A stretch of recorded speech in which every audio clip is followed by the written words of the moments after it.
जिस हकीकत पे यकीन ना हो वो हकीकत नहीं, वो तो फसाना होता है। लेकिन ये एक डरावनी हकीकत है, क्योंकि यहाँ झूठे फसानों को सच साबित किया गया था।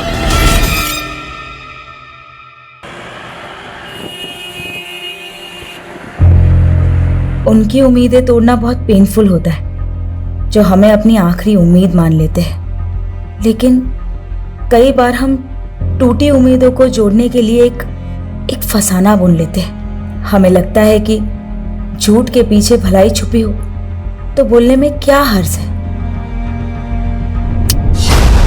कहाँ खो गई दीदी? हम बुरे हैं क्या सुमित? काहे अपने आप को डिमोरलाइज कर रही हो? Richa Mishra is the best. सिर्फ तुम्हारी नजरों में। दुनिया ने अब तक आपको जाना कहाँ है? देखना, एक दिन आप डॉक्टर ही नहीं, बहुत अच्छी सिंगर भी बनिएगा।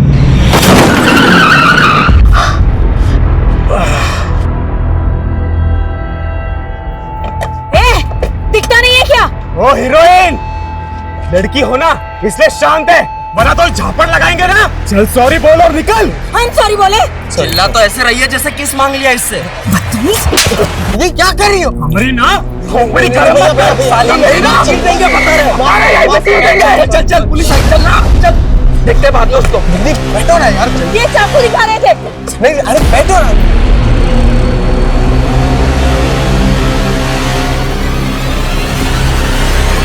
कहाँ उन मवालियों की मुंह लग रही थी? उन्होंने हमसे बदतमीजी की।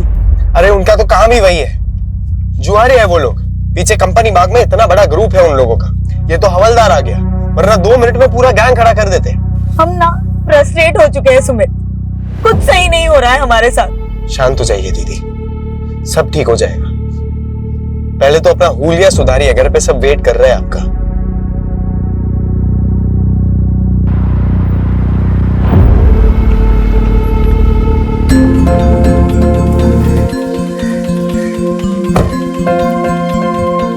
नमस्ते माँ, कैसे हैं आप? हम अच्छे, तुम कैसी हो? हम भी ठीक है। वेलकम हो बेटा, वेलकम।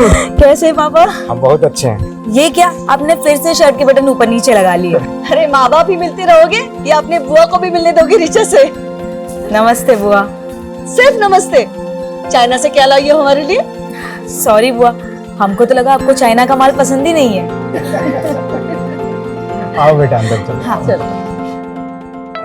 आज हमको बहुत ही गर्व महसूस हो रहा है कि हमारी बेटी चाइना से डॉक्टरेट करके वापस हिंदुस्तान आ गई।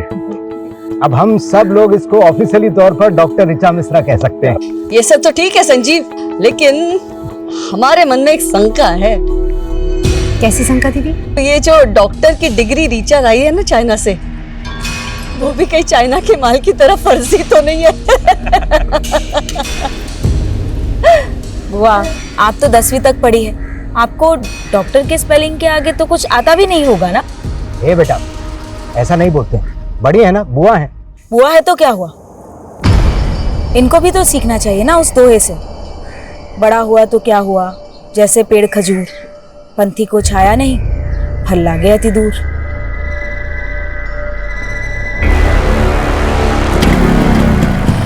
चलो बाय पिंकी, बाय।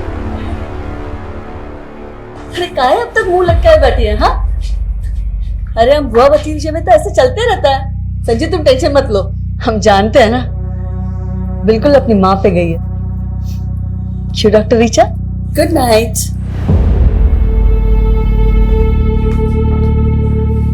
चार साल में पूरा पटना बदल गया, लेकिन ये वैसी की वैसी ही है।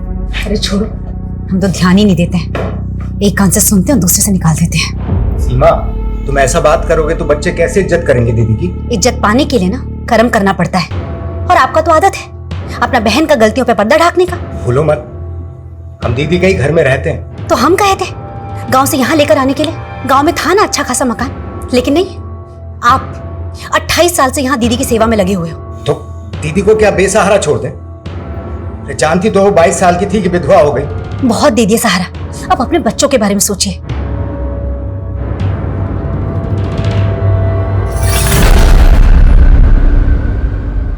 यार वही 28 साल पुरानी कहानी फिर से?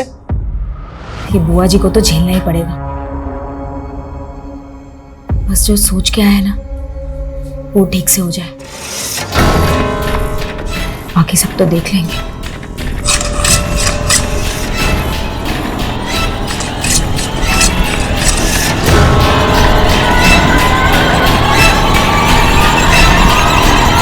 जब से ऋचा ने डॉक्टरेट पूरा किया है ना, हमारा तो मान ही बढ़ गया है।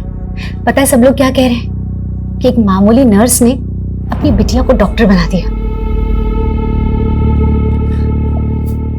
अरे वाह, बड़ा दुलार आ रहा है माँ बेटी में। हम आते हैं। हमको देख के ऐसे भाग गई जैसे नेवले को देख के सांप। हेलो। हाँ मैडम, अरे आपको बोले तो थे कि आपका वाईफाई राउटर खराब है, तो थोड़ा तो दिक्कत होगा ना। आप तो कल सुबह आ जाते हैं ना। फिर आप चलिए, ठीक है। पापा वो एक कस्टमर के यहाँ जाना पड़ेगा। और सुमित, हमको भी हॉस्पिटल जाना है, बाइक से हमको ड्रॉप कर दो। ठीक है, चलिए हम आते हैं। हम क्या आए, सभी चले गए। दीदी, हमें आपको कुछ कहना था। बोलो ना। दीदी बुरा मत मानिएगा, हमसे जितना बन पड़ा आपके लिए हमने किया, पर अब क्या ना, बच्चे बड़े हो गए हैं, सबको अपना प्राइवेट स्पेस चाहिए। तो तुम हमको छोड़ के जाने की सोच रहे हो? अरे दीदी, आपसे दूर थोड़ी ना जा रहे हैं, रोज आपसे मिलने आएंगे। जाओ जाओ ना, लेकिन सुमित हमारे साथ रहेगा। लेकिन दीदी, बस कहा है हमने तुमसे, सुमित हमारे साथ रहेगा।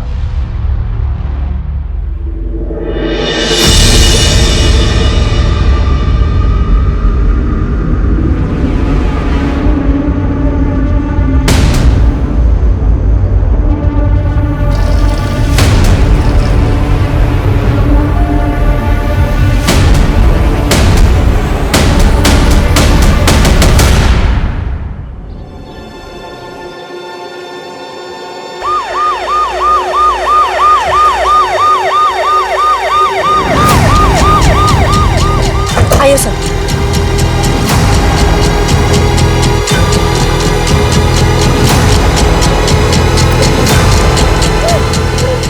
सभी के सर,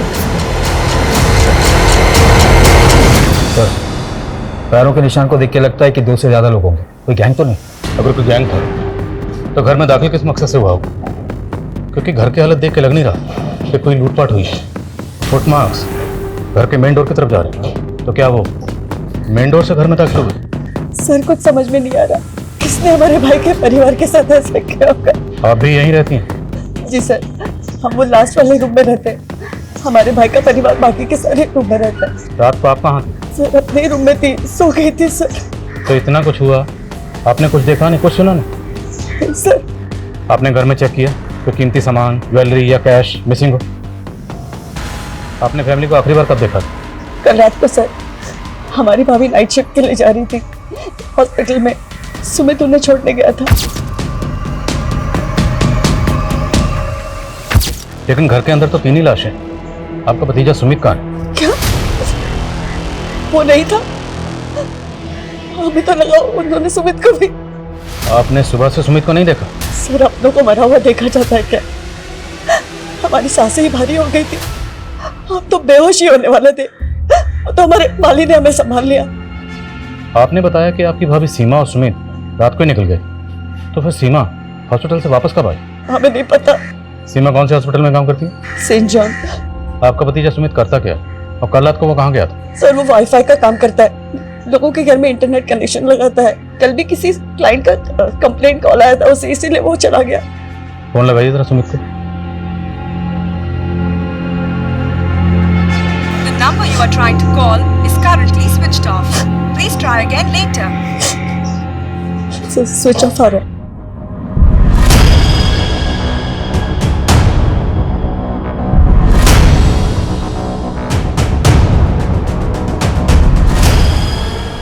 सर कोई मर्डर वेपन नहीं मिला। सर घर में कोई फोर्स एंट्री के निशान भी नहीं है, ना लूट ना चोरी। क्रिमिनल्स का मोटिव क्लियरली मर्डर ही लग रहा है। और घर का लड़का सुमित वो गायब है। सर कहीं उसने ही मर्डर तो नहीं किया? सिंह, कोई अपनी फैमिली को इतनी बेरहमी से क्यों मारेगा? और घर में 2 या 2 से ज्यादा लोगों के फुटमार्क्स हैं। Right sir. अगर ये किसी गैंग या कॉन्ट्रैक्ट किलर का काम है तो हमें उसे जल्दी पकड़ना होगा। काफी पॉश एरिया है, मीडिया की इस केस पर बराबर नजर रहेगी। पटना के वीआईपी इलाके में एक ही परिवार के 3 सदस्यों का बहुत बेरहमी से कत्ल कर दिया गया, जिससे पूरा शहर सख्ते में है। क्या ये पुलिस का फेलियर नहीं? जनता को जवाब देना होगा, आखिर ये हमलावर कौन थे? अगर ये जल्दी पकड़े नहीं गए तो दूसरे घरों को भी टारगेट बना सकते हैं। सर सर, हमने सुमित की माँ के हॉस्पिटल में चेक किया। सुमित ने अपनी माँ को वहाँ रात 9 बजे ड्रॉप किया था, लेकिन उसकी माँ रात को 1 बजे अचानक नाइट शिफ्ट बीच में छोड़कर चली गई। क्यों? सर, सीमा की कलीग का कहना है कि उसके घर से एक इमरजेंसी कॉल आया था और ये कॉल उसके हस्बैंड का था। ऐसी क्या इमरजेंसी थी? सर, क्राइम सीन पर किसी भी विक्टिम के फोन भी नहीं मिले। समझ में नहीं आ रहा है कि संजीव ने सीमा को कॉल क्यों किया था रात 1 बजे। उस रात सुमित को भी उसके किसी कस्टमर ने कॉल किया था ना? हाँ सर, उस कस्टमर से भी बात हुई मेरी। उसने बताया कि सुमित रात 11 बजे अपना काम खत्म करके वहां से चला गया। तो क्या उसके बाद सुमित घर वापस आया होगा? सर मैंने सुमित के बारे में इंफॉर्मेशन निकाली तो पता चला मुरारी नगर थाने में 2 साल पहले उस पर अबैटमेंट ऑफ सुसाइड का केस फाइल हुआ। सर 2 साल पहले की बात है। शंकर नाम के एक आदमी का भी इंटरनेट कनेक्शन का बिजनेस था। उसके छोटे भाई संकेत ने सुसाइड किया था। सुमित पर आरोप था कि उसने शंकर के क्लाइंट्स हथियाने शुरू कर दिए थे। इसी वजह से उन्हें बहुत नुकसान हो रहा था और इसीलिए संकेत ने सुसाइड कर लिया। सर केस में कुछ दम नहीं था, इसीलिए सुमित बरी हो गया था।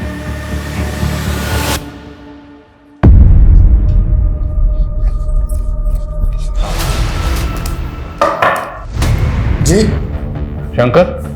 हाँ जी। सुमित मिश्रा के बारे में बात करनी है। उसके बारे में हमसे क्या पूछेंगे? तो मर्डर हुआ उसकी फैमिली का और सुमित गायब है। तेरी खुंदक थी ना उससे?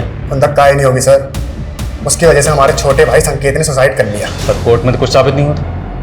कोर्ट ने तो सुमित को छोड़ दिया था और उसके बाद तुमने सुमित को जान से मारने की धमकी दी थी। साले घर में घुस के मारेंगे, जान से मार देंगे। सुमित को नहीं मार पाया तो उसकी फैमिली को खत्म कर दिया और सुमित को गायब कर दिया। क्या सबूत है आपके पास? चल थाने में दिखा दे। लेके आओ जरा। अरे क्या गुंडई है, क्या बदतमीजी है?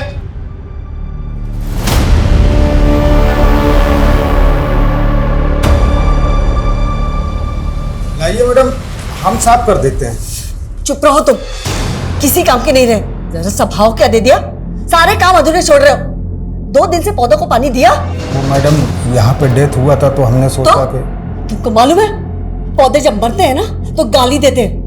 अब क्या उनकी हाय धुलवाओगे? अरे देख क्या रहो, जाओ ना पानी दो।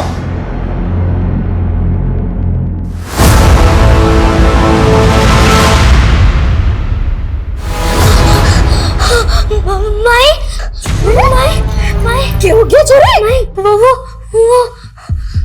कोई ना है बैठे। माई जल्दी बनता, नहीं तो बेहतर कुछ जाएगा। ठहर जा, मैं देखूं।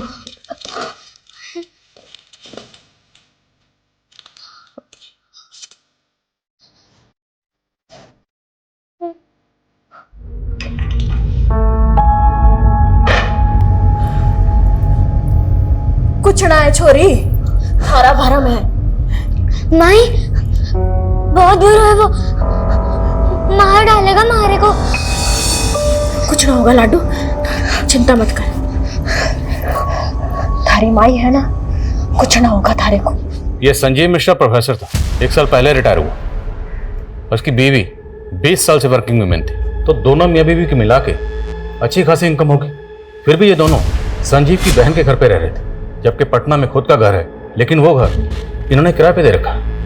आखिर ऐसा क्यों? सर, संजीव की बहन काफी छोटी उम्र में विधवा हो गई थी और इनके आपसी रिश्तों में अभी तक कुछ बुरा सुनने को नहीं मिला है। शंकर की क्या अपडेट है? सर, इंक्वायरी चल रही है, लेकिन उसे सिर्फ शक के बिना पर और अंदर नहीं रख सकते। जाने दो उसे, लेकिन नजर रखो, हो सकता है उसी ने सुमित को जानबूझ के गायब किया हो ताकि हमारा शक सुमित पे बना रहे। जी सर। सर सर, हमें बताया गया था कि रिचा मर्डर से 2 दिन पहले डॉक्टरेट करके चाइना से वापस आई, लेकिन सर उसका सीडीआर कुछ और कह रहा है। सर, रिचा का फोन पिछले 6 महीने से पटना में ही एक्टिव था। मैंने इमिग्रेशन डिपार्टमेंट से कंफर्म किया, वो 6 महीने पहले ही पटना आ गई थी। यस सर, लेकिन वो 14 तारीख को अपने घर गई थी और 2 दिन बाद उसका उसकी फैमिली के साथ कत्ल हो गया। आखिर चक्कर क्या है? और अगर वो 6 महीने से पटना में थी तो पटना में कहाँ थी? सर, मैंने पता किया है, वो किसी डॉक्टर गौतम कश्यप के क्लिनिक में प्रैक्टिस कर रही थी। तो मिलते हैं इस डॉक्टर कश्यप से और रिचा की फैमिली की एक एक डिटेल पता करो। शायद इस फैमिली का कोई ऐसा राज है जो अभी तक सामने नहीं आया। अच्छा, जा रहे हैं हम। हाँ, एक मिनट। आज फिर उल्टी सब पहन ली? अरे ध्यान ही नहीं रहा, अभी सीधे कर लेते हैं। सुमित, इस बार छुट्टियों के बाद चाइना जाने का मन नहीं कर रहा। क्या बात कर रही हो दीदी? अभी तो एक पूरा साल बचा है, फाइनल एग्जाम्स नहीं देनी आपको?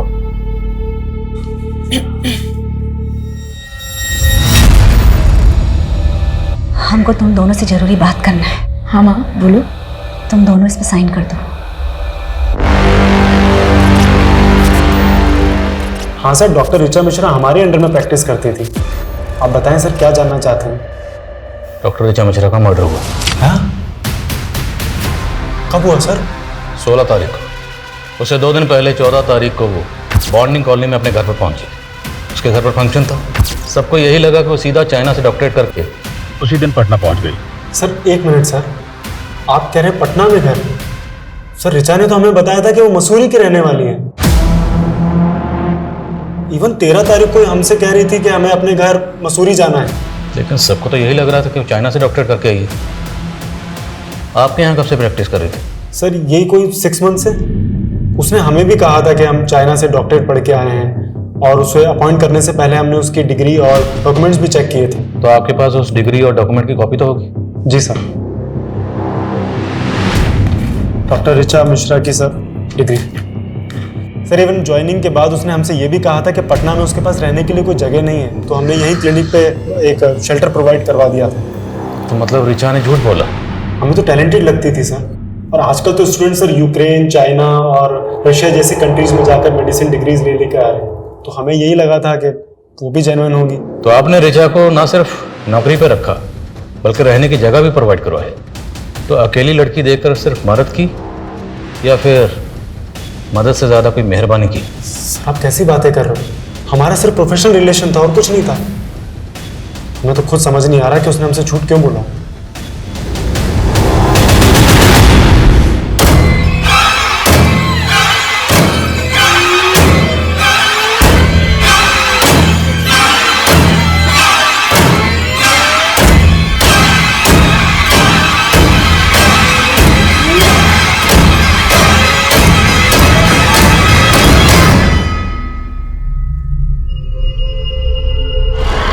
सर इतना तो क्लियर है कि 4 साल पहले ऋचा ने चाइना के इसी इंस्टीट्यूट में एडमिशन लिया था और वो 3 साल तक वहीं पढ़ रही थी। लेकिन सवाल ये है कि अगर ऋचा पिछले 6 महीने से पटना में रह रही थी तो पिछले 6 महीने से अपने माँ बाप से दूर क्यों रह रही थी, वो भी माँ बाप को बिना बताए?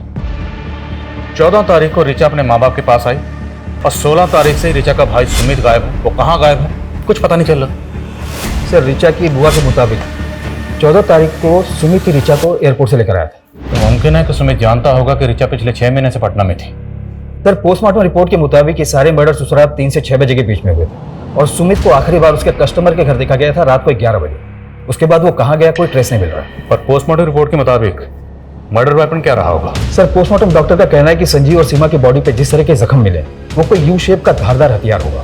यू शेप धारदार हथियार क्या होगा?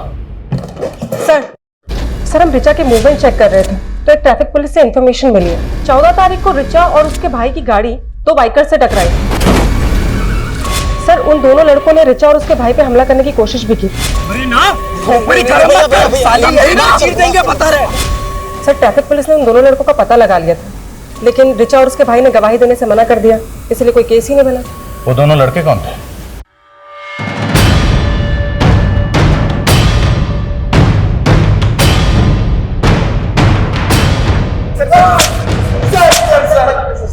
सर हमने किसी का मर्डर नहीं किया सर, हम तो बस वहां पे चोरी करने गए थे सर।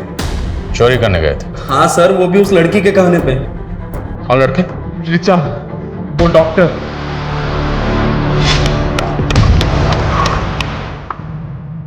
वही गाड़ी है ना? हाँ भाई, ये तो वही गाड़ी है। तो क्या कर रही है? तुमसे दोस्ती करने आए हैं। दोस्ती? हमारा एक काम करोगे? उस काम के लिए हम तुम्हें पैसे भी देंगे। सर उसने बोला था कि 16 तारीख की रात को उसके घर पे जाकर सोने और कैश के साथ साथ उसकी डॉक्टर की डिग्री भी चोरी कर लेनी। लेकिन सर हम जब वहां पहुंचे तो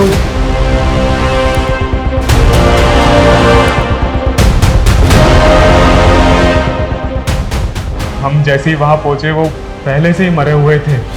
ऋचा के साथ जो लड़का आया था वो लड़का कौन था? नहीं मालूम सर। सर इन लड़कों पर यकीन तो नहीं किया जा सकता, लेकिन ऋचा के बारे में जो बातें अब पता चल रही है वो इनकी कहानी पे यकीन करने पे मजबूर कर रहा है सर। पर सवाल यह है कि ऋचा अगर वाकई अपनी डिग्री चोरी करवाना चाहती थी तो क्यों, किस मकसद से? सर हो सकता है वाकई ये दोनों किसी के कहने पे कहानियां बना रहे हो, शायद शंकर। ये दोनों किसी लड़के का भी जिक्र कर रहे हैं जो ऋचा के साथ था। वो लड़का कौन होगा?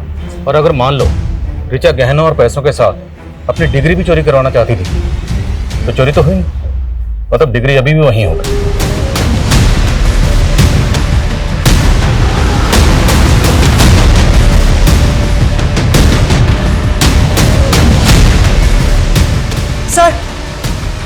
सर ये देखिए,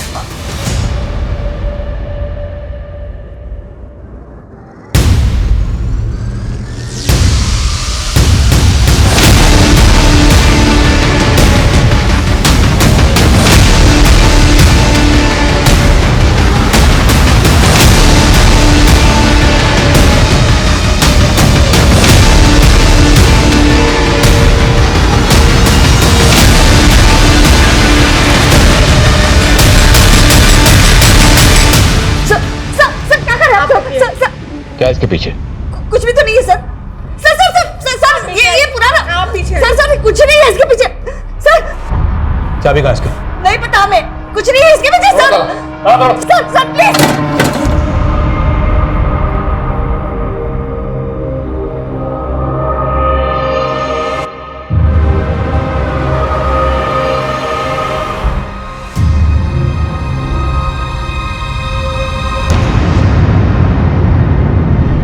नहीं पता सर वो कंकाल उस कमरे में कैसे आया।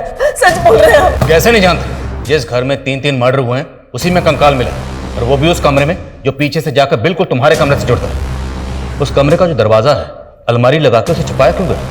सर वो कमरा जो है ना 20-25 साल से ऐसे ही है, वास्तु दोष है उस कमरे में। 20-25 साल? और 20-25 साल पहले ही तुम्हारे पति की मौत हुई थी, कहीं वो कंकाल तुम्हारे पति का तो नहीं? क्या बोल रहे हैं सर? हमारे पति जो है ना दमे से मरे थे और हमने उनका ठीक तरह से अंतिम संस्कार किए थे। तो अब ठीक से बताओ उस कंकाल की कहानी क्या है, किसका है और उसे वहां कौन लाया?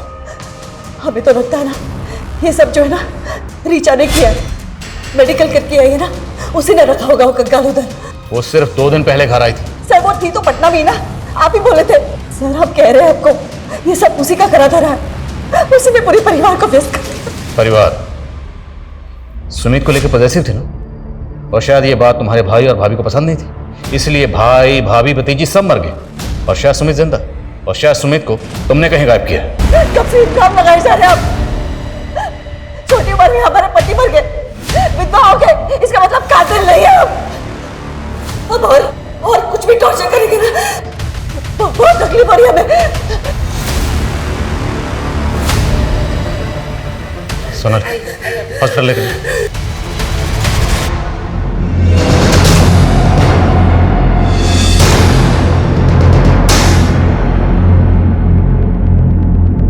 सर एंटीफ्रॉजी डिपार्टमेंट ने ऋचा की डिग्री की ऑथेंटिसिटी चेक की, कंफर्म ये डिग्री फेक है। सवाल यह है कि ऋचा ने फेक डिग्री क्यों बनवाई, और जया प्रदीप के मुताबिक ऋचा इस डिग्री को चोरी करवाना चाहती थी, क्यों? कहीं दोनों लड़के हमें घुमा तो नहीं रहे? सर इन लड़कों से उस लड़के का स्केच बनवाते हैं, हो सकता है कि इस कहानी का कनेक्शन उस लड़के से जुड़ा हो। ताज्जुब की बात यह है कि ऋचा जैसी साधारण लड़की ने एक इंटरनेशनल यूनिवर्सिटी की सिर्फ फेक डिग्री नहीं बनवाई, बल्कि इस डिग्री की बुनियाद पर वो डॉक्टर कश्यप के यहाँ प्रैक्टिस भी कर रही थी। जाहिर सी बात ऋचा ने ये डिग्री किसी फेक डिग्री बनाने वाले गिरोह से बनवाई हो। तो सर आपको ये लग रहा है कि ये सारे मर्डर्स फेक डिग्री की वजह से हुए? इस गिरोह को ढूंढना हमारी रिस्पॉन्सिबिलिटी, क्योंकि इस गिरोह ने सिर्फ एक फेक डिग्री तो नहीं बनाई होगी, और भी डिग्रीज बनाई होगी, और उन डिग्रीज को लेके बाकी लड़के लड़कियां अलग अलग जगह पे डॉक्टर बन के प्रैक्टिस कर रहे होंगे। ये लोगों की जान के साथ बहुत बड़ा खेल हो रहा है। हम इस एंगल में काम करते हैं। और समय सर जिस अलमारी में हमें डिग्री मिली थी उसमें ये एफिडेविट मिला है सर, और नीचे सुमित और ऋचा का साइन भी है सर। तुम दोनों इस पे साइन कर दो। इस एफिडेविट के मुताबिक सुमित और ऋचा कभी बच्चा पैदा नहीं करे। एक तरफ अंजलि अपने भतीजे सुमित को ही अपनी प्रॉपर्टी का वारिस समझती थी और दूसरी तरफ दोनों भाई बहन से ऐसा एफिडेविट साइन करवाया गया। आखिर इस फैमिली के पास इतनी क्या दौलत थी जिसके नॉमिनी ये दोनों भाई बहन थे? ये मिश्रा फैमिली क्या थी कुछ समझ में नहीं आ रहा। माँ, अभी तक तो हमारी मैरिड लाइफ शुरू भी नहीं हुई है और अभी से आप हमें बच्चे पैदा करने के लिए ना बोल रही हो। हम पागल नहीं हैं, लेकिन तुम्हारे पापा का जनरेशन में ना दिमागी प्रॉब्लम है। तुम्हें पता है तुम्हारे चाचा जी एबनॉर्मल थे, सुसाइड किए थे। तुम्हारे दादाजी बुढ़ापे में तुम्हारे पापा जी जैसे हो गए थे। और हम अपने हॉस्पिटल में सीनियर डॉक्टर से इसके बारे में बात की। उन्होंने बताया कि जेनेटिक डिजीज है, तो तुम लोग को अपना परिवार बनाने से पहले पता होना चाहिए कहाँ प्रिकॉशन लेना है और कहाँ नहीं।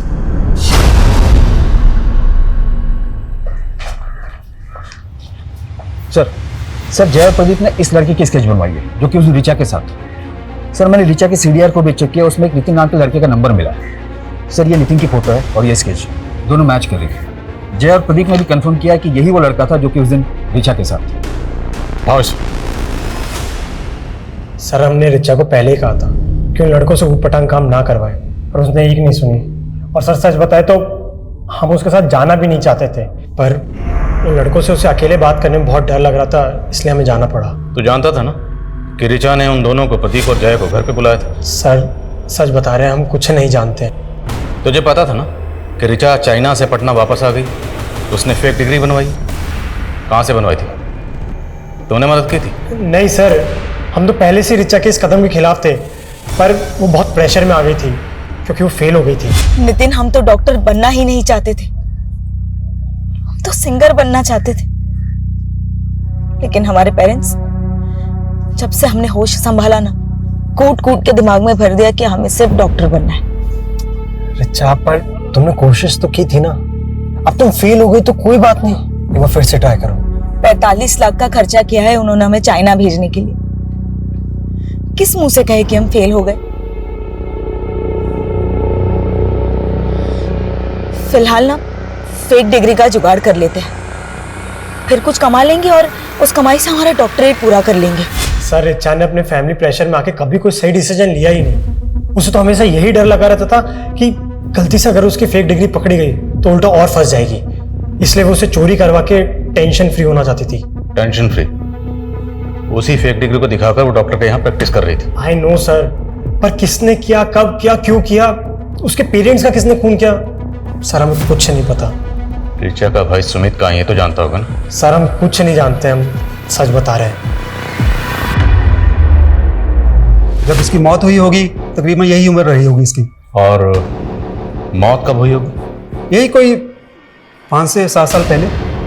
पर हमें तो लगा कि स्केलेटन वहाँ इससे भी ज्यादा सालों से रखा गया होगा, क्योंकि हमें जब स्केलेटन मिला उस वक्त इस पर काफी धूल जमी हुई थी। लेकिन सर हमें उस धूल और मैल की लेयर के नीचे एक ऐसी लुब्रिकेंट की लेयर मिली है जो आमतौर पर स्केलेटन को प्रिजर्व करके रखने में इस्तेमाल होती है। तो मिश्रा हाउस में वो कौन था जो स्केलेटन को प्रिजर्व करके रखना चाहता था?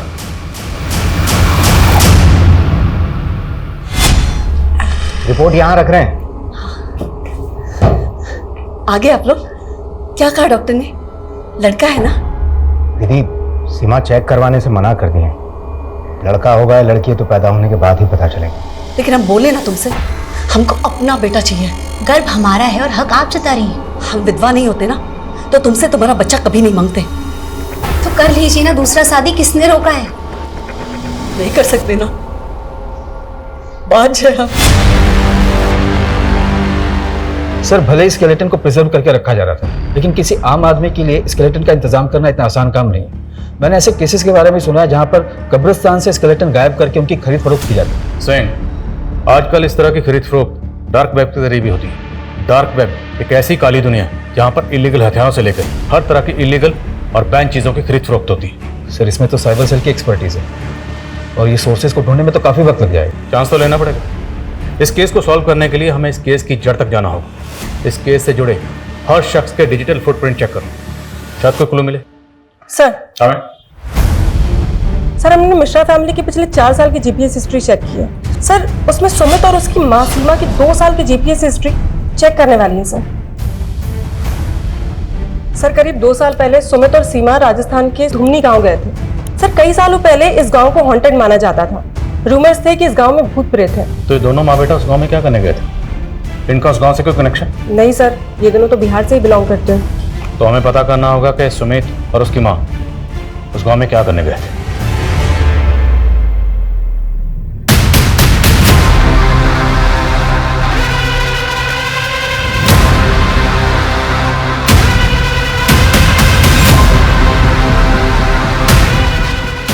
सर ये सरपंच की मां है। सीमा और सुमित को इन्होंने आइडेंटिफाई किया। प्रणाम माता जी। सब मारे को अच्छे से याद है। वो छोरा और उसकी माँ यहाँ मारे को मिलने आए थे। माँ जी, गोमांती और लोमानी कहाँ रहते हैं बता पाएंगी तुम? अच्छे धन्यवाद। गोमंती और लामनी? हाँ साहब, वही गोमंती और लामनी जिनका भूत 50 साल से फिर रहे हैं।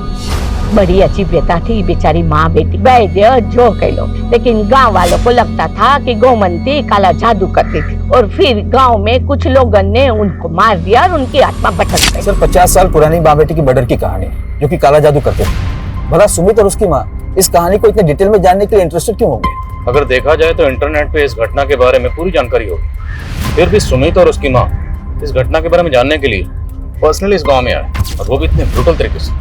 सर इस क्राइम का ना ही कोई मोटिव समझ में आ रहा है और ना ही ये कि ये किया किसने।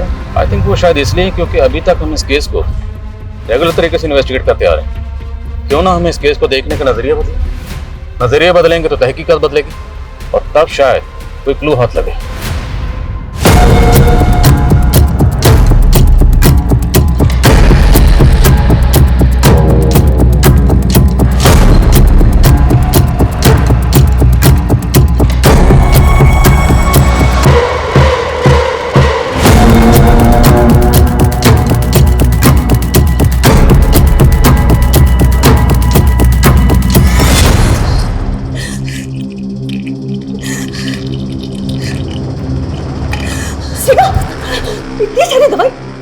तुम्हें हमें इस घर में ब्याहना ही नहीं चाहिए था।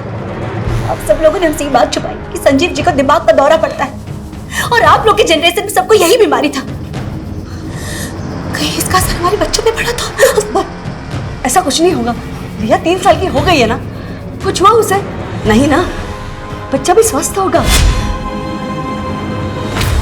सर हमने सस्पेक्ट और विक्टिम से जुड़े सभी लोगों की लिस्टिंग की थी, लेकिन उसमें एक नाम ऐसा भी है जिस पर हमारा ध्यान ही नहीं गया, और वो है डॉक्टर गौतम कश्यप, जिसकी क्लिनिक में ऋचा काम करती थी और उसके घर का इंटरनेट कनेक्शन सुमित ने लगाया था। मतलब डॉक्टर कश्यप सिर्फ ऋचा को नहीं, उसके भाई सुमित को भी जानता था।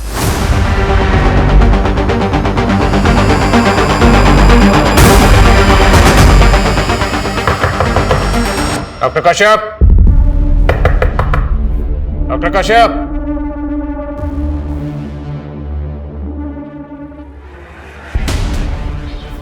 दरवाजा तोड़ो।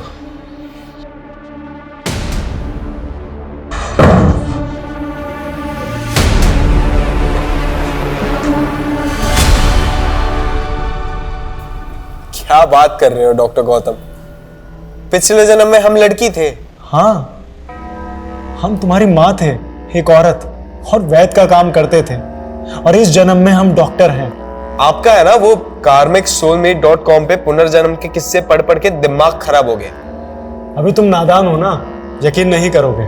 हम पिछले जन्म में वैद्य ही नहीं, ब्लैक मैजिक की प्रैक्टिस भी किया करते थे, और इस जन्म में भी कर रहे हैं। और इसी ब्लैक मैजिक की मदद से हमें यह पता चल गया है कि हम दोनों पिछले जन्म में माँ बेटी थी। तुमने सुमित को फालतू कहानियां सुना के सुमित को हासिल करने के लिए तूने उसकी पूरी फैमिली खत्म कर दी। सिर्फ हमने ही नहीं, हमारी बेटी ने भी हमारा साथ दिया। जिन 3 लोगों ने 50 साल पहले हमें मारा था, हमने उन्हें मारकर अपना बदला पूरा किया है। गोमांती यानी हम और लामानी यानी तुम। ठीक 50 साल पहले 11 मई को हम दोनों मरे थे, और जिस दिन हम मरे थे उस दिन पूर्वा फाल्गुनी नक्षत्र था, और जिस दिन हम पैदा हुए उस दिन भी पूर्वा फाल्गुनी नक्षत्र ही था। और कमाल की बात यह है कि जिस दिन तुम पैदा हुए उस दिन भी पूर्वा फाल्गुनी नक्षत्र ही था। तो इस जन्म में तुम्हारे माँ बाप और बहन है। जी सर, हमें यकीन था कि वो तीनों ही हम दोनों के कातिल थे। वे तुम ना, वो डॉक्टर एक नंबर का सनकी है, दिमाग खराब कर दिया उसने तुम्हारा। तो अपनी माँ को लेकर राजस्थान के गांव में क्यों गए थे? हमने तो माँ को उनके मुंह पे ही बोल दिया था कि पिछले जन्म में वो हमारी कातिल थी, तो गाँव ले जाकर सब बता दिया। वो समझ बैठी कि हमें वही दिमागी जेनेटिक डिजीज है जो हमारे बाप दादा को थी, पर हमें तो बदला लेना था। पर तभी ऋचा चाइना में थी, तो जैसे ही वो फेल हुई हमने उसे एक फेक डिग्री का प्रॉमिस करके यहाँ इंडिया बुला लिया, क्योंकि हमें तीनों को साथ में ही मारना था। ऋचा को इंडिया बुलाकर डॉक्टर कश्यप के यहाँ प्रैक्टिस पर लगा दी, ताकि वो साला डॉक्टर तुमसे 6 महीने अपने ऊट पटांग रिचुअल करवाता रहे। स्केलेटन भी डॉक्टर नहीं खरीदा था, डार्क वेब पे जाकर। उन्होंने कहा था कि वो रिचुअल्स ही हमारा सुरक्षा कवच होगा, ताकि हम पकड़े ना जाए। जब ऋचा ने हमें बताया कि उसने उन दोनों गुंडों को घर पे उसका वो फेक सर्टिफिकेट चोरी करने बुलाया है, तभी डॉक्टर ने बोला कि यही मौका है, मर्डर हम करेंगे लेकिन पकड़े हो जाएंगे। तो अपनी माँ को अपने पापा के फोन से कॉल करके हॉस्पिटल से घर तुमने बुलाया था।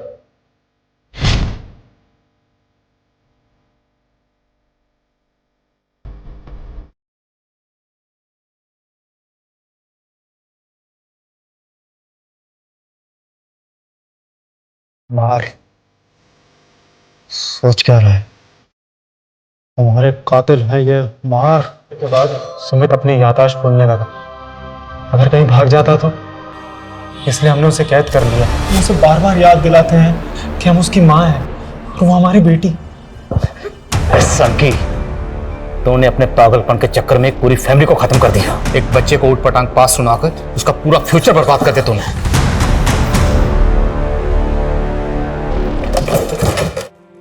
सर, इस डॉक्टर ने तो बड़ी लंबी प्लानिंग कर रखी है। सर आप किस तरह की प्लानिंग? उसने कहा कि कोर्ट में उसे लॉयर नहीं चाहिए, वो अपना केस खुद ही लड़ेगा, जिसके लिए उसने डॉक्यूमेंट भी तैयार कर रखे। सर, अब वो कोर्ट में 50 साल पुरानी गोमंती और लमानी मर्डर केस को फिर से ओपन करके ये साबित करना चाहता है कि 50 साल पहले सीमा, संजीव और ऋचा ने उनके पिछले जन्म में इसकी हत्या की थी। सर ये पक्का सनकी है, और वैसे भी 50 साल पहले गोमंती और लमानी का मर्डर किसने किया था ये तो कभी पता ही नहीं चला। लेकिन ये डॉक्टर वो केस पक्का ओपन करेगा।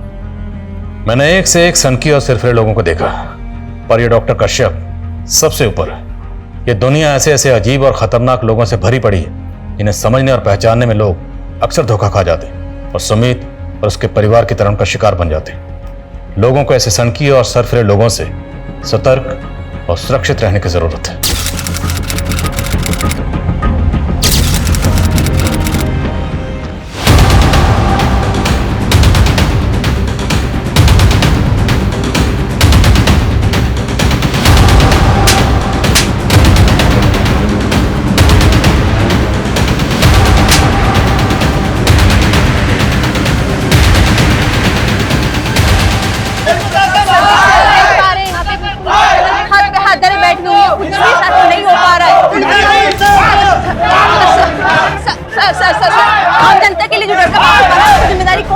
आम जनता को डरने की जरूरत नहीं है, डरने की जरूरत मुजरिमों को है।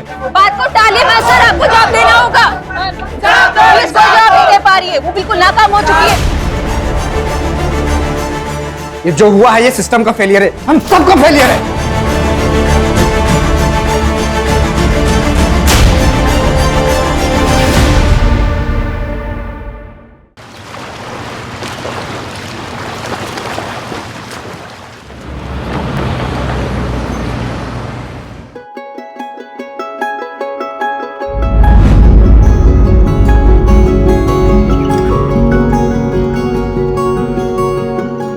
सिस्टर, इनके ब्लड टेस्ट की रिपोर्ट आ गई?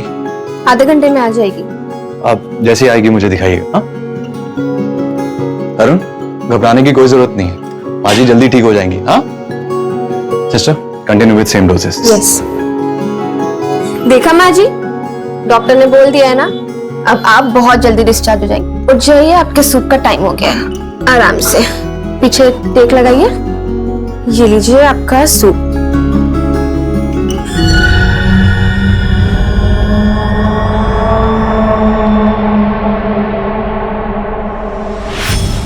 एक्सक्यूज मी,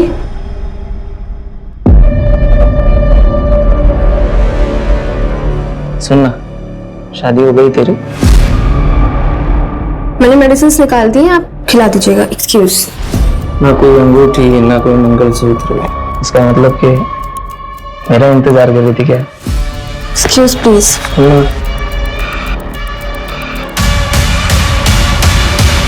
देखना, माँ हॉस्पिटल में एडमिट है और बेटे को आशिकी सूझ रही है। दिल तो किया ना, 2 थप्पड़ लगा दूँ उसको। खैर तू वो सब छोड़, कुछ बताएंगे अपने उनके बारे में?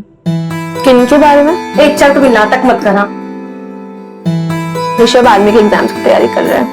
अच्छा, इसीलिए तुझे आर्मी नर्स का एग्जाम देना था? ताकि दोनों लोग फौज में। अच्छा छोड़िए सब, 3 नंबर बेड के पेशेंट को दवाई देने का टाइम हो रहा है। अच्छा, तूने ऋषभ को बताया अपने पास्ट के बारे में? नहीं। बताने वाली है? पता नहीं।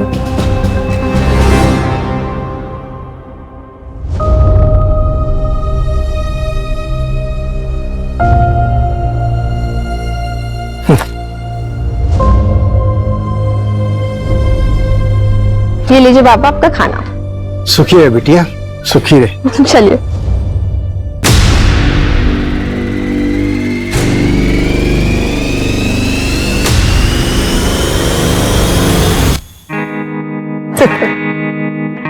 तुम्हारे पापा ने दहेज मांगा है। मैंने पहले ही कहा था कि अगर दहेज की बात होगी तो मैं शादी नहीं करूंगी। अरे नहीं नहीं, ऐसा कुछ भी नहीं है। मैंने पापा को सब कुछ समझा लिया है। मुझे दहेज वगैरह कुछ नहीं चाहिए, मुझे सिर्फ तुम चाहिए हो।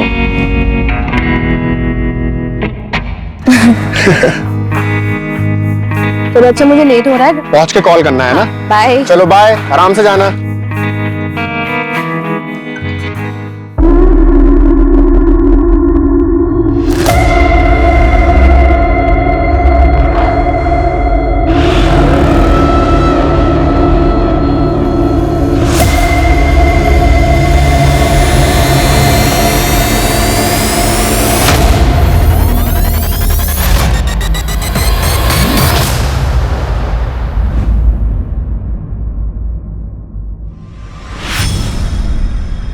अरे मैंने भाव, क्या हुआ?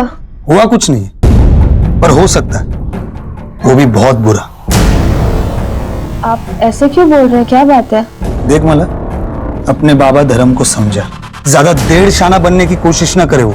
और हाँ, अपने काम से काम रखने बोल। जितना अपने काम से काम रखेगा ना, उतना मुसीबत से दूर रहेगा वो। वरना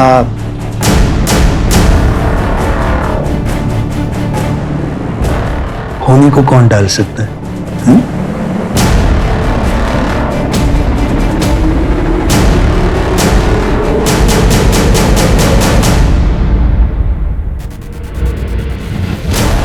या बोला काय देव? या इकडे या। ए भाऊ, भाऊ इकडे या। अरे मेरे पास ताजी मछली है। बघा, कोलंबी एकदम सस्ते ताजी में देगा। ए भाऊ, भाऊ सस्ते में देगा इधर। ए धरम, काय येडा झाला का? इथे काय लाडू विकतोय का आम्ही? कसा दिला कोलंबीचा वाटा? 300 रुपये वाटा। भाऊ तुम्ही इकडे या. मी 250 रुपये देतो, या. चल 200 द्या। ए धरम, काय करतो तू? हा, ए चल रे, धंद्याची वाट लगा रहा है। धरम, तू अच्छा नहीं कर रहा है, पहले ही बोलता हूँ। ले भाऊ, चला। बाबा ये क्या? भिंडी की भाजी बनाई है, ठीक है? अच्छा बाबा, मुझे आज ना थोड़ा लेट होगा आने में। ए ज्यादा लेट मत करना। ठीक है, चलती हूँ। हाँ सुन सुन सुन सुन, रुक। ये पैसे ले और किराने वाले को दे देना। बाबा मैंने दे दिए उसके पैसे, उस दिन सैलरी मिली थी ना, तब दे दिए थे। अरे वाह। चल बाय। Bye bye. अरे वाह माला, थोड़े टाइम पहले तो एकदम बच्ची लग रही थी, हाँ? अब अचानक बड़ी हो गई हो, वो भी बहुत कड़क और ताजा। ए धरम, तेरे मच्छी के माफिक एकदम कड़क, हाँ? तेरी तो भूषण। रुक, तू क्या समझता है? अरे डरता कौन है रे तेरे से? क्या बोला तू मेरी बेटी को? ए तू हट, आजा। बता मेरे को। बता। अरे बता दो। अरे नहीं नहीं, तू क्या करेगा? क्या करेगा? क्या बताएगा तू? अरे क्या समझता है? बहुत हो गया तेरा। ए चल हट। देखा मानव, लड़की पटाखा, लेकिन बाप की आकड़ तो देख। अपना धंधा संभाल चल। हराम छोड़ूंगा नहीं तेरे को। चल मैं तेरे को नहीं छोड़ूंगा। निकल। हट। खड़ा आया आवाज देने।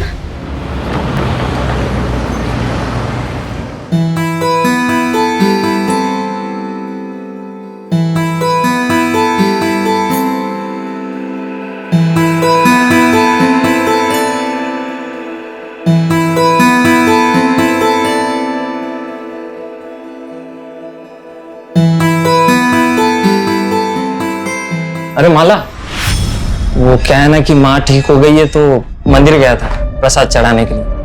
तो हेलो,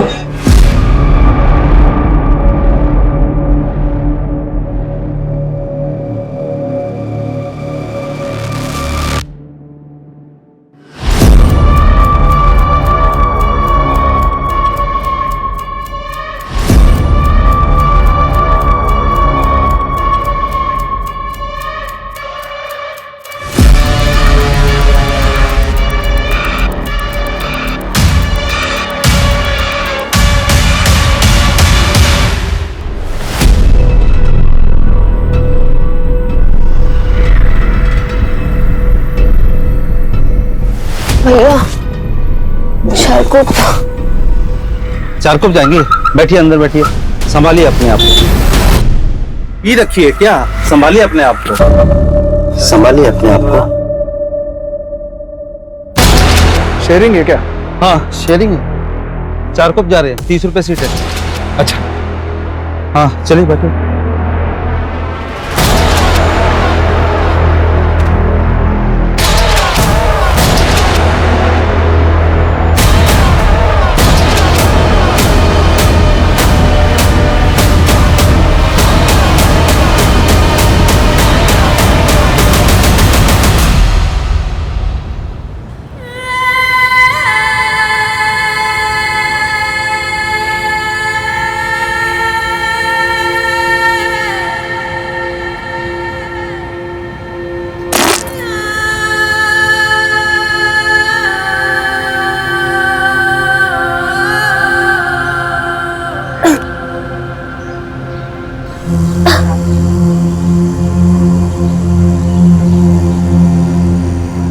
बाबा, ये कौन सी जगह है? खारोड़ी।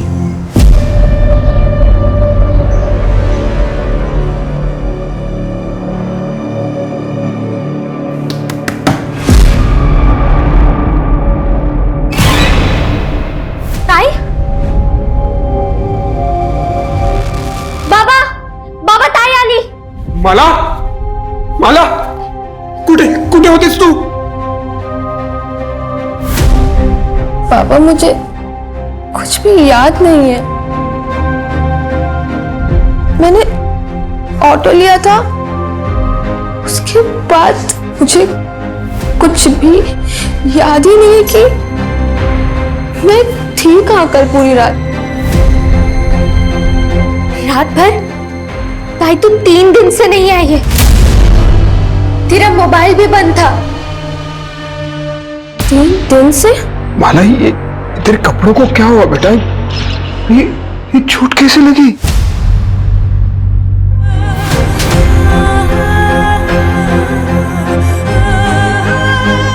ना?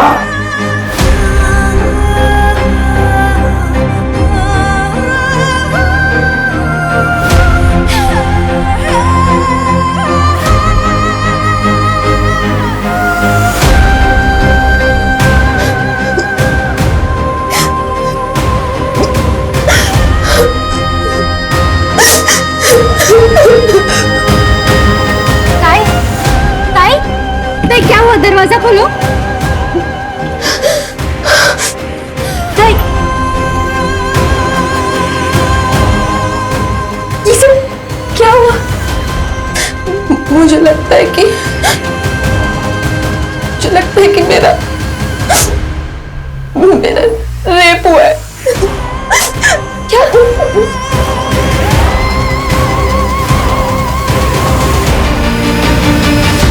माला, आपको ऑटो का नंबर याद है?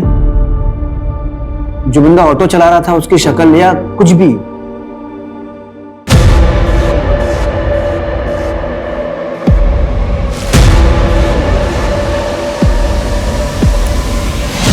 ओके ओके, ईगल का स्टिकर था। मतलब 3 दिनों तक तुम कहाँ थी, तुम्हें कुछ भी याद नहीं है? सर मुझे सिर्फ इतना याद है कि एक आदमी था और इसके सिवा मुझे कुछ भी याद नहीं आ रहा है। आराम माला। माला, नर्सिंग होम से आप कितने बजे निकली थी? कुछ 11 सवा 11 के आसपास, और मुझे कुछ याद नहीं है, मुझे कुछ भी याद नहीं आ रहा है। माला रिलैक्स रिलैक्स। पानी पियो। आपकी बेटी 3 दिनों तक घर नहीं आई, आपने पुलिस कंप्लेंट क्यों नहीं की? समझ ही नहीं आ रहा था, आज भी नहीं आती तो मैं आता आपके पास। आपको पहले दिन ही आना चाहिए था। अच्छा माला, क्या ये 3 दिनों में रोज तुम्हारे साथ ये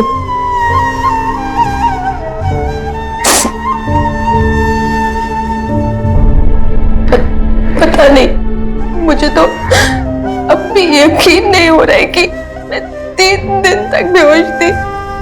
मुझे अब भी यकीन नहीं हो रहा है इस बात पर। चलो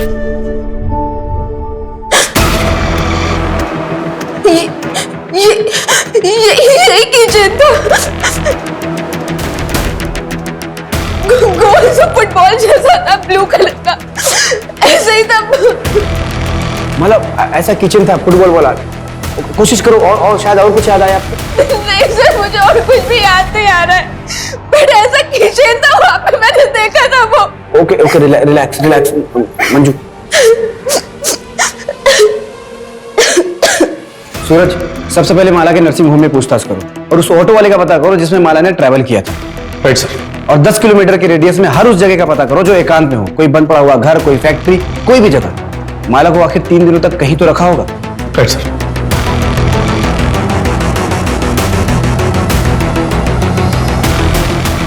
तो भाई थोड़ा ध्यान से देखो, इस लड़की को कल यहाँ पे किसी ने छोड़ा था?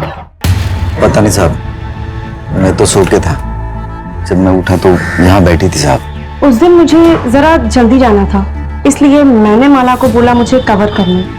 हम लोग एक दूसरे के लिए ऐसा करते रहते हैं। नेक्स्ट डे वो आई ही नहीं। मैंने माला का फोन भी ट्राई किया पर उसका नंबर बंद था। हाँ, उसका फोन खो गया। अच्छा ललिता, माला ने तुम्हें कभी किसी के बारे में कुछ बताया? कोई लड़का है उसकी जिंदगी में? हाँ मैडम, उसके रिश्ते की बात चल रही है। ऋषभ नाम है लड़के का। मैम, एक पेशेंट का बेटा है, वो भी माला को बहुत दिन से स्टॉक कर रहा था। मैं रजिस्टर में से चेक करके उसका नाम बताती हूँ।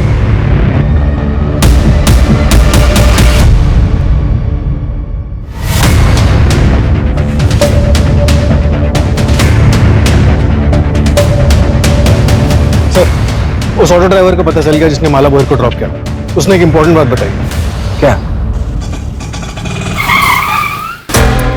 माला, चलो घर आ गया। उतरो, उठो, आ जाओ, आ जाओ। माला को उसने नाम से बुलाया? मतलब जान पहचान का भी हो सकता है। एक किचन है हमारे पास और एज ग्रुप पता है 30-35 साल। एक काम करो, माला के जितने भी जान पहचान के लोग हैं सबका कच्चा चिट्ठा निकालो। और ये माला का फैमिली बैकग्राउंड का कुछ पता चला? सर, ये धर्म बोहर की फैमिली 1 साल पहले रत्नागिरी से यहाँ मुंबई शिफ्ट हुई थी। उसका बैकग्राउंड चेक करवा रहे हैं। सर, माला की मेडिकल रिपोर्ट आ गई है। उसका सेक्सुअल असॉल्ट कंफर्म हुआ है, और सर वो भी रेगुलरली 3 दिनों तक। सर, उसे ड्रग दिया गया था, और जो ड्रग उसकी बॉडी में मिला है ना, उसका असर 4 से 5 घंटे बाद शुरू होता है। ड्रग का असर 4 से 5 घंटे बाद शुरू होता है? तो हो सकता है ड्रग उसको क्लिनिक में दिया गया हो। एक काम करो, उसके क्लिनिक में सबको फिर से चेक करो। और सर, उसके नाखून में जो स्किन के टिश्यूज मिले हैं ना, वो कम से कम 2 लोगों के हैं। मतलब गैंगरेप हुआ है?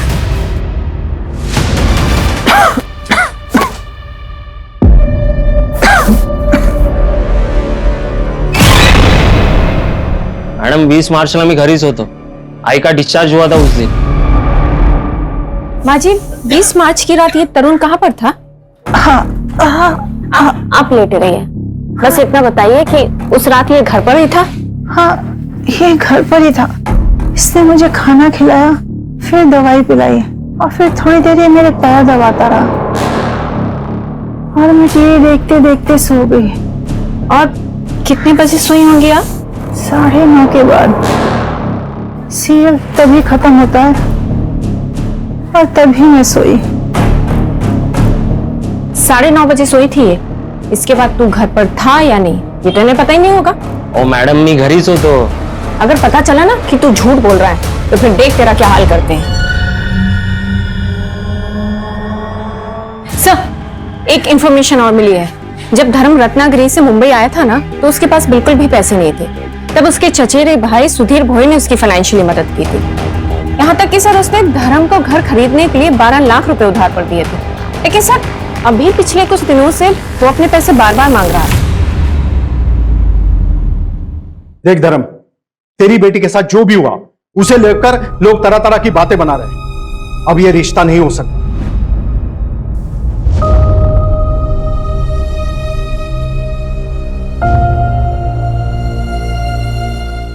ऋषभ, क्या तुम्हारा भी यही फैसला है? भाऊ भाऊ बग ना काय तरी हम लोग कहीं के नहीं रह जाएंगे। देख धर्म, तेरी इज्जत बचाने के लिए मैं अपने बेटे की शादी तेरी बेटी से कर सकता हूं, लेकिन लेकिन क्या भाऊ? लेकिन क्या? इससे नहीं, तेरी छोटी बेटी कोमल से। सोच कर जवाब देना। चल बेटा। भाऊ भाऊ भाऊ आई का ना भाऊ। ये लोग कौन थे? उनके बेटे से माला की शादी होने वाली थी, रिश्ता तोड़ने आए थे।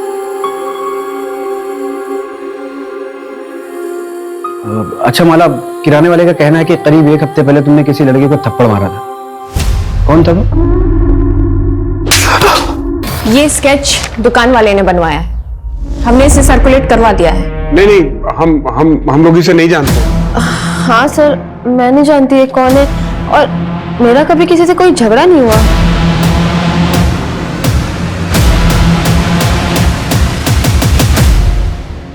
अच्छा, जिस रिक्शे में तुमने ट्रैवल किया था उसके ड्राइवर से हमारी बात हुई। उसका कहना है कि उस रात उसके रिक्शे में तुमने अकेले ट्रैवल नहीं किया था। तुम्हारे साथ कोई आदमी भी था जिससे तुम्हारा नाम पता था। कौन हो सकता है वो आदमी? शायद मानव भाव थे। हुआ कुछ नहीं, पर हो सकता है वो भी बहुत बुरा। कौन मानव? यही मच्छी मार्केट में काम करता है। जब मेरा भूषण के साथ झगड़ा हुआ था तो वो उसकी साइड पे था। क्या बताएगा मुझे लग रहा है ये लोग कुछ छिपा रहे हैं। एक काम करो, रत्नागिरी पुलिस को फोन करो और इनके बारे में सारी जानकारी निकालो। और ये माला, इसका सीडीआर निकालो, शायद उससे कोई लीड मिले। हम ऐसे इंतजार नहीं कर सकते, हमें अपने तरीके से काम करना ही पड़ेगा। Okay sir.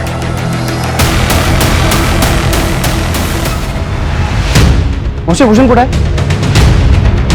ए भूषण मानव कोण आहे रे? हाँ बोला साहब, काय देऊ इकडे इधर क्या साहब काय बोला? हम चल आते हैं। क्या हुआ सब? साहब काय बोला? धर्म के साथ झगड़ा क्यों हो रहा है? मारो मत, बता दे, सब बता दे। सब वो धर्म ना ये भूषण का ग्राहक तोड़ रहा था, इसलिए वो थोड़ी सी अनबन हुई थी, बस और कुछ नहीं साहब। माला कहाँ है? वो तेरे साथ शेयरिंग ऑटो में गई थी। नहीं साहब, अरे ऐसा क्यों करेंगे? बाइक का पूरा दंची। तो फिर 20 तारीख को रात को तुम लोग कहाँ थे? 20 तारीख को? हाँ सब, वो मैं और मेरे दोस्त बार में गए थे पीने के लिए। ये भूषण भी तो था वहाँ। कौन से बार में? मात्रे बार साहब, यही है। सच बोल रहा ना? हाँ शपथ। वो स्केच वाला बंदा एक लॉज में छुपा बैठा। उठाओ उसको और इन दोनों को भी लॉकअप में डालो। पर हमने कुछ नहीं किया साहब। सुनो तो सही। सर मैंने कुछ नहीं किया, मेरे को यहाँ क्यों लेके आए हो? कुछ नहीं किया तो लॉज में छुपा हुआ क्यों था? रत्नागिरी पुलिस का कहना है कि तू और माला कॉलेज में दोस्त थे। सर दोस्त नहीं थे, हम दोनों एक दूसरे से प्यार करते थे। प्यार करते थे? क्या मतलब इसका? मैं उसके गोत्र का नहीं था ना, इसलिए हम दोनों भाग गए।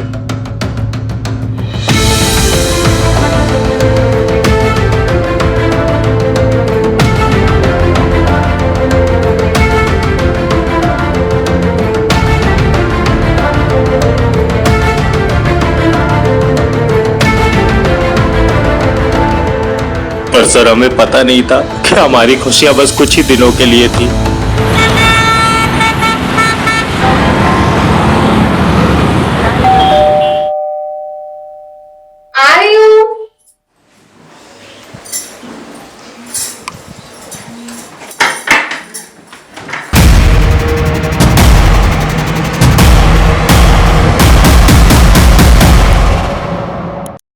माला, देख सारा खाने का सामान ले आया। माला, माला, ये कहां चली गई? माला, माला,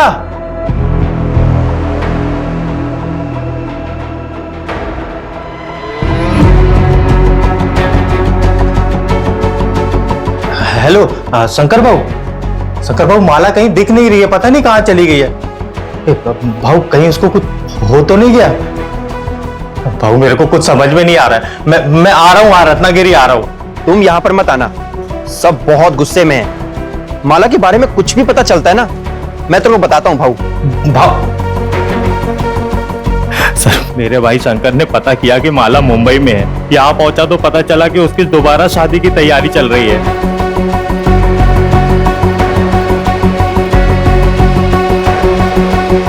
अरे क्या हुआ माला?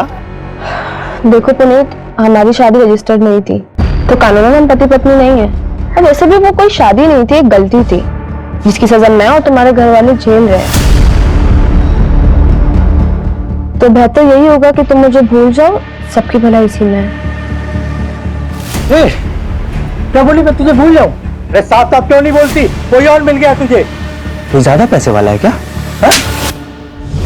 तो इसलिए जब तुम माला को किसी और के साथ देखा तो बौखला गया, उसका किडनैप किया, उसका रेप किया। एक बार नहीं, लगातार 3 दिनों तक बार बार तू उसका रेप करता रहा। मैं माला का रेप कर ही नहीं सकता सर, सब बकवास है। गुस्से में आदमी कुछ भी कर सकता है सर, चाहे गुस्से में हो चाहे प्यार में हो, मैं माला का रेप नहीं कर सकता। क्योंकि मैं बोल सर, क्योंकि मैं ना मर दूं। सर हो सकता है पुनीत ने फ्रस्ट्रेशन में किसी से करवाया हो सकता है। जब इंसान का खुद पे काबू ना हो तो प्यार और उसका जुनून इंसान को किसी भी हद तक ले जा सकता है।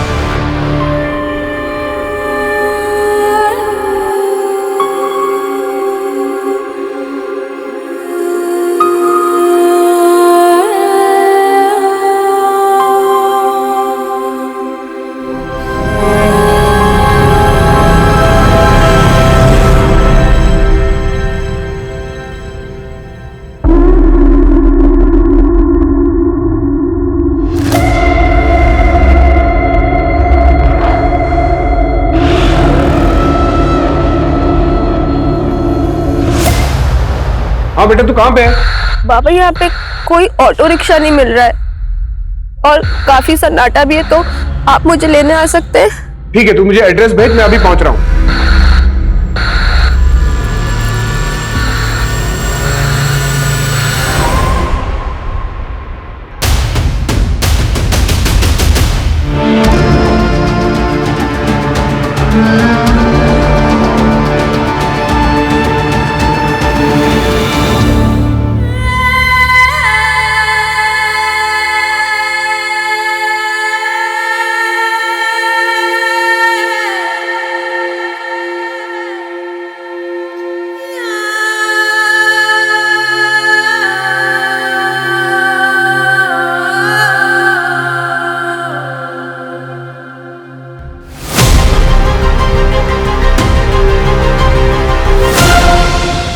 Attack was very brutal sir. Initial checkup से पता चला है कि माला पर फिर से सेक्सुअल असॉल्ट हुआ है। बहुत मारा पीटा गया है सर। ये भी गैंगरेप है? ये तो डिटेल रिपोर्ट आने पर ही प्रॉपर पता चलेगा, लेकिन माला बहुत ट्रॉमेटाइज्ड है, बात तक करने की हालत में नहीं। बट आई थिंक सर 1 से ज्यादा लोग हैं। डॉक्टर, मेरी बात हो गई है। सरकारी अस्पताल की डॉक्टर सुधा विक्टिम की डिटेल मेडिकल इन्वेस्टिगेशन करेगी, तो प्लीज आप लोग टच में रहिए।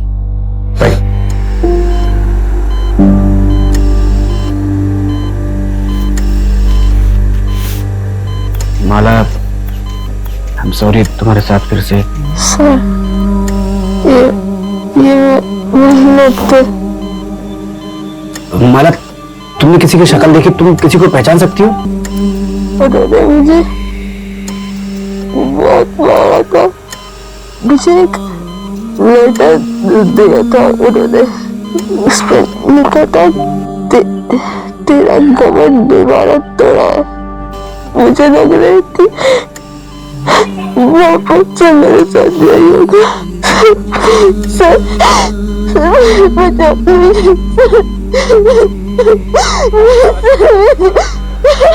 देखिए आप लोग प्लीज पेशेंट को अकेला छोड़ दीजिए प्लीज।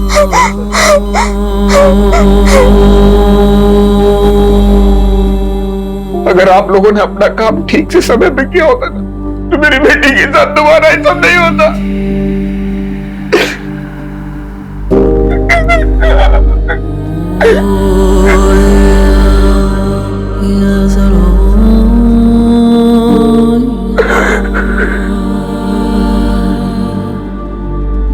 ये जो हुआ है ये सिस्टम का फेलियर है, हम सबका फेलियर है।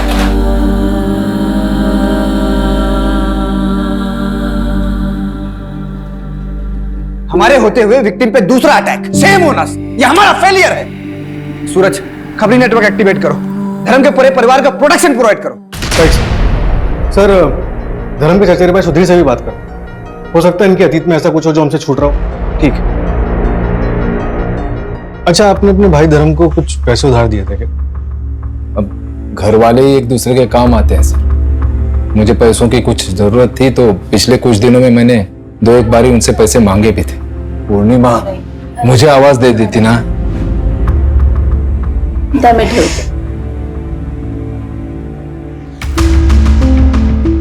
लीजिए सर, तुम्ही पण घ्या। लेकिन माला के साथ ये हादसा होने के बाद मैंने कुछ नहीं कहा। मुझे पैसों की चिंता नहीं है सर, बस आप उन दरिंदों को पकड़ेंगे ना तो इतनी गोलियां मारी है कि। ये आपके सगे भाई हैं? जी सर। और आपके पति? वो नहीं रहे।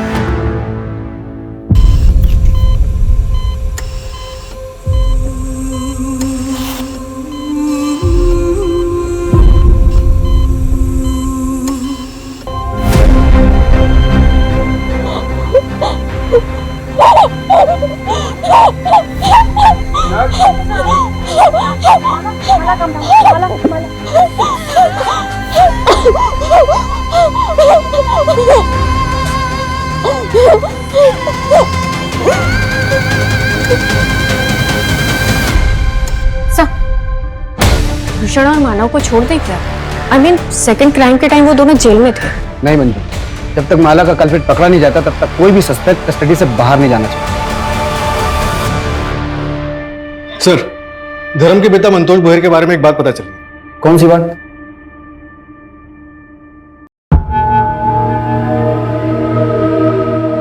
गरिमा, तेरे जलवे का तो जवाब नहीं, तुझमें बिजली है। करंट जास्त लागलं का? तेरे करंट से तो जान भी जा सकती है। अरे गरिमा,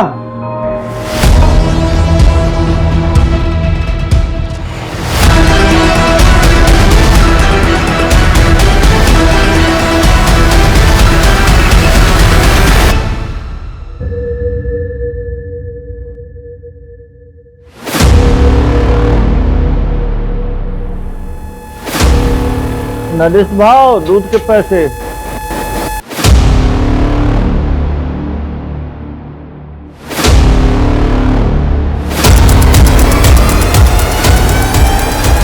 ये वही नरेश है ना जिसके बेटे का रिश्ता आया था माला के लिए? हाँ सर, नरेश की माँ और धर्म के पिता का अफेयर चल रहा है। मतलब ये पुरानी दुश्मनी का भी मामला हो सकता है। ये नरेश और ऋषभ, इन दोनों की डिटेल्स अच्छे से चेक करो और फर्स्ट क्राइम में जो स्किन टिश्यूज मिले थे उसका डीएनए से मैच करना। Right sir. हाँ मंजू, ओके सर, कल माला को डिस्चार्ज कर रहे हैं। उसको पुलिस प्रोटेक्शन दो। Right sir.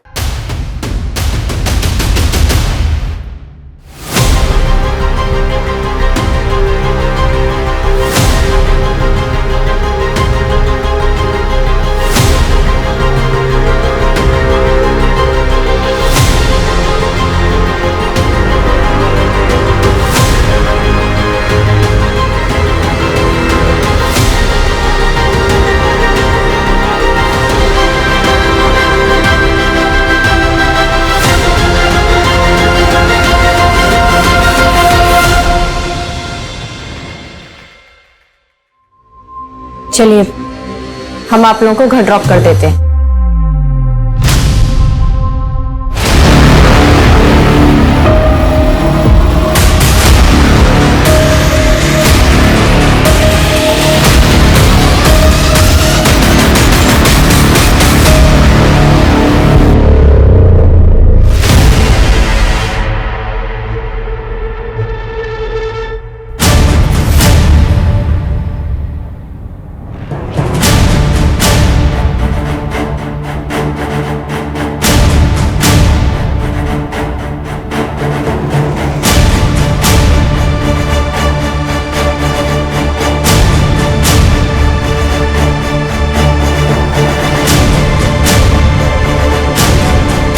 अपनी बेटी पे तरस खाओ, क्योंकि हमें कोई तरस नहीं आएगा। पुलिस कंप्लेंट वापस लो, वरना इस बार का दर्द माला झेल नहीं पाएगी। जल्द ही अकल ठिकाने नहीं आई तो तेरी छोटी बेटी का भी वही हाल करेंगे जो माला का किया। सर, कहीं पूरी फैमिली को कुछ कर तो नहीं दिया?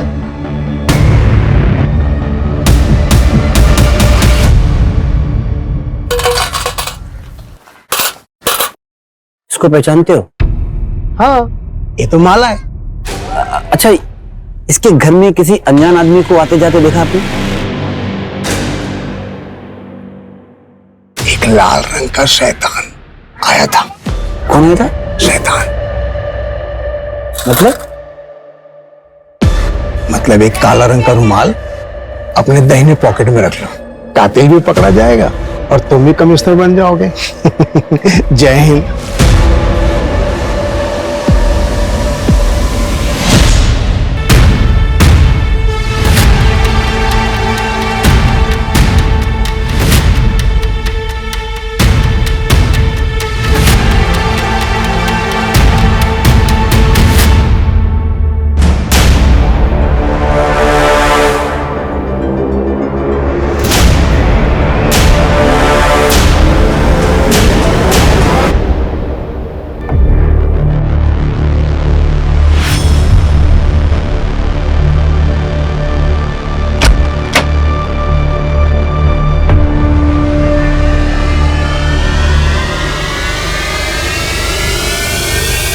माला, इसमें तुम्हारी दवाएं और सेब भी है, याद से खा लेना।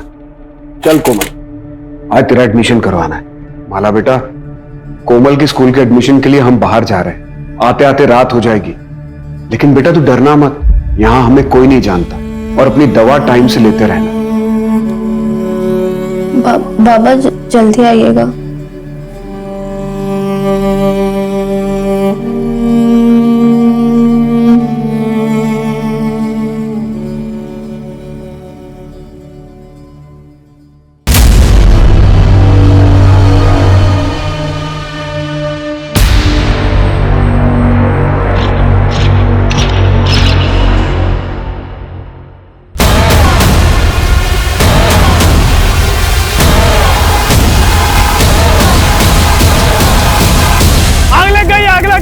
कोई पानी ला दे, पानी पानी पानी, आग लग गई, आग लग गई। माला माला माला, अरे मुझे अंदर जाने दो, मेरी बेटी अंदर है, मुझे मुझे अंदर जाने दो। माला माला माला। क्या? हाँ सर, पूरे महाराष्ट्र में हमने माला और उसकी फैमिली की तस्वीर सर्कुलेट करवाई थी। नासिक से खबर आई है, लड़की को जिंदा जला दिया गया है सर।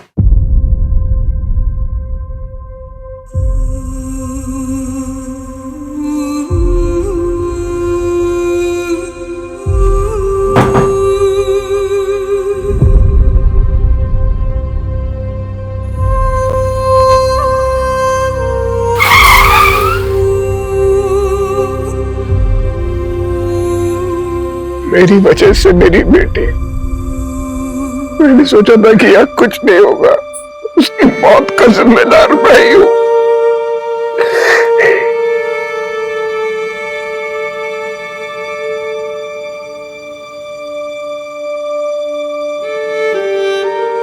सर, मुझे लग रहा है कि वापस से मेरे साथ यही होगा। ये क्रिमिनल्स नए नहीं हैं, ये वही लोग हैं जो अब तक हमारे हाथ नहीं आए। मुंबई से नासिक आने वाले जितने भी ट्रांसपोर्ट के जरिए, सबको अच्छे से चेक करो। ये लोग किसी भी कीमत पे बचने नहीं चाहिए। Right sir.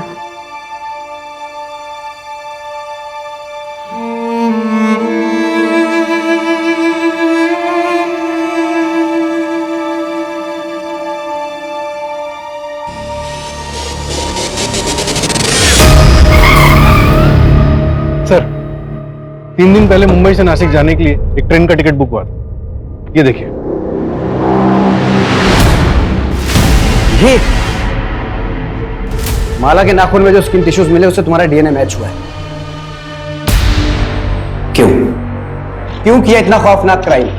पी रखी है क्या? संभालिए अपने आप को। ऑटो शेयरिंग है क्या? हाँ शेयरिंग है। 4 कप जा रहे हैं, 30 रुपए सीट है।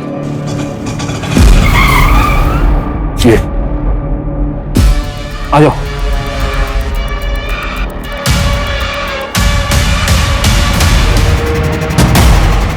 आप जब इन लोगों को पकड़ेंगे ना, खड़े खड़े गोली मार दीजिएगा। तुम्हारे साथी का भी डीएनए मैच हुआ। दादा की बच्चे हैं, उनकी दवाइयाँ सब कुछ वही तो ख्याल रखती हैं। पिताजी सरपंच का इलेक्शन लड़ना चाहते थे, लेकिन उन्हें मार डाला गया। मुझे और मेरी माँ को गांव से भागकर यहाँ आना पड़ा। और तो और कंस्ट्रक्शन साइट के ओनर ने भी माँ को बहुत परेशान किया। पता है क्यों? सिर्फ इसलिए कि उन सबके पास हमसे ज्यादा पावर थी। सारा खेल पावर का है सर। जिसके पास पावर है वो सरताज है। मतलब तूने सब पावर के लिए किया? माला ही क्यों? 21 साल की लड़की के साथ 3 दिन तक संभोग करना होगा, फिर उसके 21 दिन बाद उस लड़की के साथ फिर संभोग करना होगा, लेकिन एक ही बार। और उसके 21 दिन के बाद उस लड़की को मारना होगा। अग्नि परीक्षा तो करवानी पड़ेगी। फिर उसके 3 महीने बाद कारपोरेटर का टिकट मिल जाएगा। पर नहीं मिला तो? भरोसा नहीं तो मत कर। चाय के कप में चम्मच रख के पिया करो, बेटा होगा, किस्मत बदल जाएगी। फिर मैंने लॉटरी का टिकट खरीदा और आपको पता है 8,000 रुपए और एक टीवी जीती मैं। तब मैं समझ पाई ये बहुत बड़ा ज्ञानी है। इसीलिए हमने सोचा कि करते हैं। फिर क्लिनिक में जाके उसके टिफिन में नशे की दवा मिलाई। और इस अंधविश्वास में आके तुम दोनों ने अपनी ही भतीजी के साथ इतना घिनौना जुर्म किया। कोई और 21 साल की लड़की ढूंढने की बहुत कोशिश की, लेकिन मिली नहीं। वो लेटर भी तुम दोनों ने रखा था ना? हाँ, वो धर्म को यहाँ से डरा कर हटाना चाहते, क्योंकि यहाँ आप लोग सर पर बैठे थे। और अगर आखिरी समाधान नहीं करता तो मैं कॉर्पोरेटर कैसे बनूं? अब जेल में जाके कॉर्पोरेटर बनना लाइफ टाइम के लिए। तो टेंशन नको लो, वो पीला रुमाल है ना,